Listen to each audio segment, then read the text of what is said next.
इस कंट्री में caste system था, कास्टिज्म कभी नहीं था।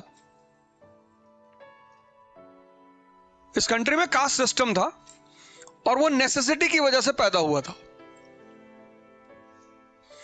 और वो नेसेसिटी थी फ्यूडलिज्म, जजमानी सिस्टम। तो कास्टिसिज्म कहां से पैदा हो गया?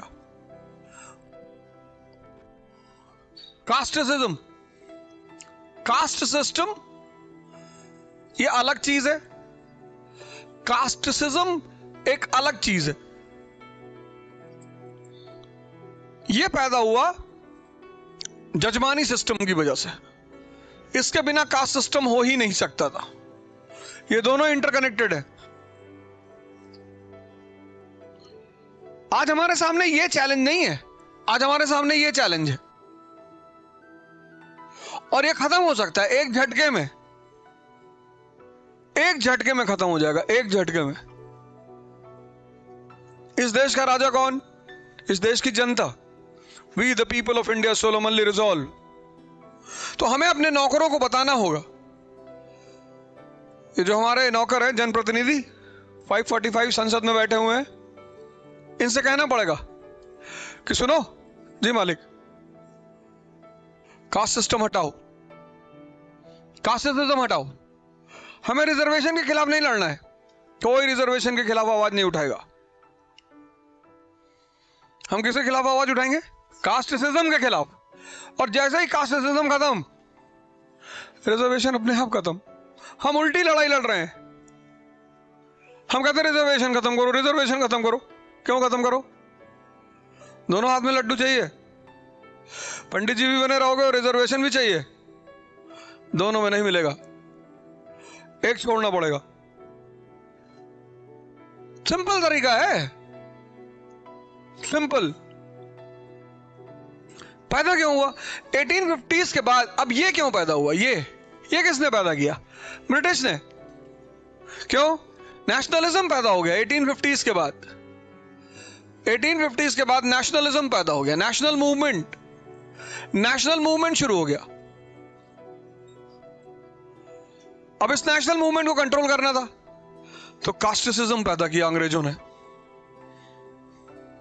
पुणे में उसको एक लीडर मिला अंग्रेजों को, ज्योतिबा फूले। और ये लोअर कास्ट के लोग परेशान तो थे ही, अंग्रेजों ने सपोर्ट कर दिया कि स्कूल खोलोगे? जी साहब, खोलो खोलो स्कूल खोलो। अब यहां सारे ब्राह्मण बैठे हुए थे कांग्रेस में। एक्सीडेंटली वही लोग सबसे ज्यादा पढ़े लिखे थे, तो सारे वही बैठे हुए थे। तो ज्योतिबा फूले ने एक किताब लिखी, बड़ी प्यारी सी, पढ़ना कभी उसको, गुलामगिरी। किसी से नफरत मत करो, पढ़ो क्या कह रहा है वो आदमी। नफरत करना विकल्प नहीं होता है। हम अगर अंबेडकर से नफरत करते ना, यहां कभी पहुंच ही नहीं पाते। मैं यहां खड़ा हूं डॉक्टर अंबेडकर की वजह से। उस आदमी से मैंने सीखा कि पढ़ना है किसी भी कीमत पर, कुछ भी हो जाए पढ़ना है, चाहे बोरे पे बैठना पड़े पढ़ना है। क्योंकि वो आदमी तो बोरे पे बैठ के पढ़ा लपोली के स्कूल में। वहां से मुझे वो जज्बा मिला पढ़ने का कि पढ़ना है बॉस, मुझे भी किंग जॉर्ज के सामने खड़ा होना है। योर हाइनेस, हम राज्यसभा जाएंगे। 50,000 किताब पढ़ गया वो आदमी। उस आदमी की लाइब्रेरी में 50,000 बुक्स। एक दिन 5 किताब पढ़ोगे तो महीने में कितना हुआ? 150। तो 10 महीने में कितना हुआ? 1500। तो एक साल में कितना हुआ? 1800। तो 10 साल में कितनी किताबें हुई? 18,000। 20 साल में कितनी किताबें हुई? 36,000। 50,000 किताबें उस आदमी की लाइब्रेरी में थी। तुम एनसीईआरटी पढ़ने आते हो कोचिंग। ये एनसीईआरटी मैंने ही शुरू किया था इंडिया में कोरोना के टाइम पे। फिर सबने मुझसे सीखा, हम भी पढ़ाएंगे, हम भी पढ़ाएंगे, हम भी पढ़ाएंगे। हमने कहा पढ़ाओ। यहाँ आईएएस की तैयारी करने वाला लड़का एनसीईआरटी पढ़ने आता है, भैया हमको एनसीईआरटी पढ़ा दीजिए। और वो आदमी 50,000, वो भी तब जब 50,000 किताब डूब गई थी समंदर में 1916 जब वहां से किताबें आ रही थी लंदन से। दूसरी चीज क्या पैदा कर दी? कम्युनलिज्म। खुद से हिस्ट्री लिखी अंग्रेजों ने,